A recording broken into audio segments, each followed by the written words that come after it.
I've suffered from insomnia as far back as I can remember. I was in the second grade. It was really early in the morning, I think around 5 or so. I had a little TV on my nightstand and was definitely watching LOTR on VHS. I had the volume up super loud because my ceiling fan always made a ruckus throughout the night. I was super into the movie when all of a sudden the sound around me started to slowly fade away. I remember I became confused and reached to turn my TV up thinking it had broken, but then I realized the sound of the fan had faded with it. The only way I can describe it is comparing it to someone turning down the volume on a car radio. I was suddenly overwhelmed by an intense feeling of euphoria. I have never experienced anything like it. I absolutely cannot describe how utterly at peace I felt. I was able to comprehend what was happening, and then it clicked in my head that I was dying. Keep in mind that I'm in second grade, so this is a pretty intense conclusion, but I just knew. I rolled over onto my back ready to, and excited to, accept my fate. That was when I saw it. There was a large white figure in my doorway, just hovering and pulsating with white aura. I quickly panicked and began calling out for my brother, and his room was right across the hall. And then the figure glided to the end of my bed and just sat there watching. I'm not really sure how much time passed, but the figure suddenly vanished. Sound came back, and the euphoria disappeared. I jumped out of bed and ran into my brother's room, where I practically flew into his bed. He woke up, and when he saw how panicked I was, he began to panic as well. I was hysterical, and just kept telling him it was a ghost. We did what any other kids would do and hid under the covers. After a while we got anxious, and I bravely made a peephole in the blanket to check the time on the clock, hoping that it would be daylight soon. 5:30. The clock read 5:30 in the morning. Then the phone rang, and it rang and rang and rang. Me and my brother started to panic even more, then silence. Once again it began to ring and ring and ring. We jumped out of bed and took turns running from light switch to light switch until we had a light path to the living room. Remind you, our house is around 5,000 plus square feet, so this was a task. When we got to the living room, we started to watch cartoons until my mom woke up. She was livid, yelling at us for being up so early. I told her I saw a ghost, which only made her more upset. My brother, who was always tormenting my irrational fears, got mad at her and started telling her this wasn't a joke and it wasn't my imagination. I started telling her to check the phone because I saw the ghost around 5:30 and it must have been the ghost calling, kids' logic.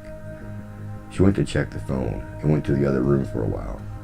Suddenly she wasn't upset anymore. When we asked if it was a ghost, she said it was a telemarketer. She was so nice about it, she let me sleep in her room for the next few days. I thought maybe since it was my brother's birthday, that day, that she just didn't want to argue. But she never let me sleep in her room. 2 days later, my mom called me to the family room and told me to sit on her lap, that she needed to tell me something. So I obliged. My great-grandma passed away in the hospital at 5:30 a.m. 2 days prior, and the phone calls from my grandpa calling to notify us. Me and my grandma were extremely close. A few years ago, I moved into an old one-bedroom apartment in Melbourne, Australia. This was the first time I moved into my own place, and it was nice not to have crappy stealing roommates. The apartment block, which only had 8 units, was built in the 1930s. It was moldy and the rent was interestingly cheap.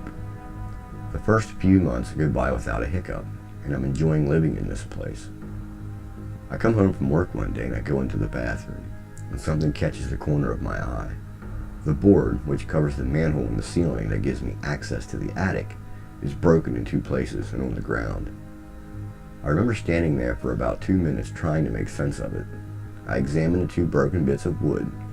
The wooden board is about 1 inch thick and would have taken Bruce Lee to break it in half.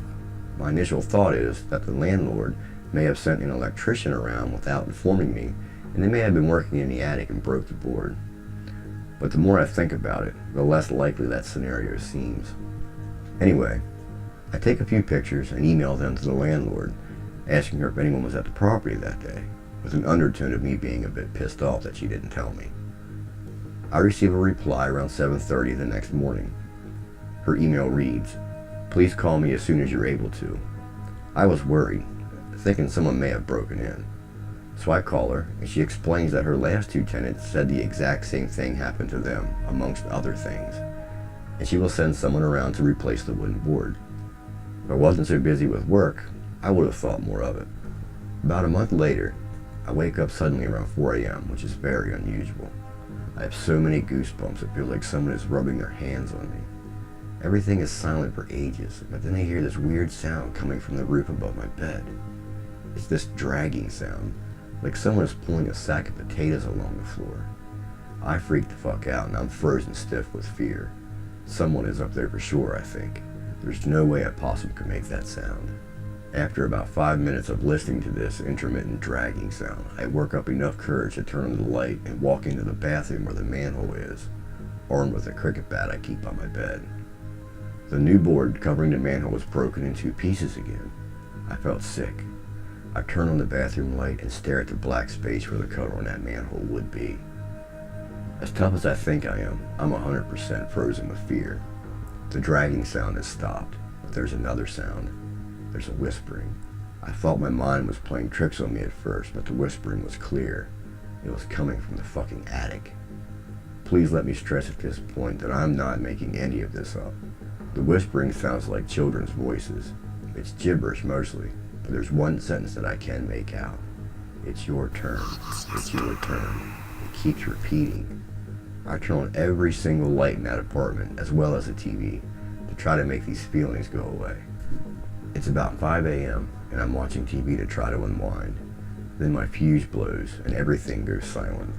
My pet Bungie in my kitchen, who never makes a sound at night, starts squawking like he's being strangled. I've never heard him make these sorts of noises. He's literally screaming. I grab my car keys and run the fuck out of my apartment to go sit in my car. I wait until the sun comes up. People are now walking their dogs and starting their day, and this comforts me enough to go back into my apartment. The front door is open, but I don't think too much of it because I figured I booked it out of there so fast that I didn't close it. Everything seems normal, and I go into the kitchen to check on Dexter, my pet Bungie. He's not in his cage. What the fuck? I let him out most days to fly around, but there is 100% no way of his getting out unless someone lets him out. I start to feel sick again. I look around everywhere but can't see him. All the windows are closed, and the wire mesh screen door at the front door was closed when I came up. I open the door to the bathroom. Again, I open the door to the bathroom, and I can hear a splashing sound. Poor little Dexter was half drowned in the toilet. I take him out, wash him, dry him off. I thought he was going to die because he was breathing in the water. I was so confused. The only logical explanation is that someone did this. At about 8 a.m. I called the landlord and gave her a watered down version of what had happened. "Oh wow, you heard the whispering too," she said. "I stayed in that apartment for another 18 months. I only moved out 3 months ago. I heard the whispering again a few occasions, and twice the manhole cover moved, but wasn't broken. The landlord called me last week. She sounded embarrassed and said that the new tenants, a young Japanese couple, had begged to speak with me about some of the shit that had been going on in there. Fuck that. It's their problem now."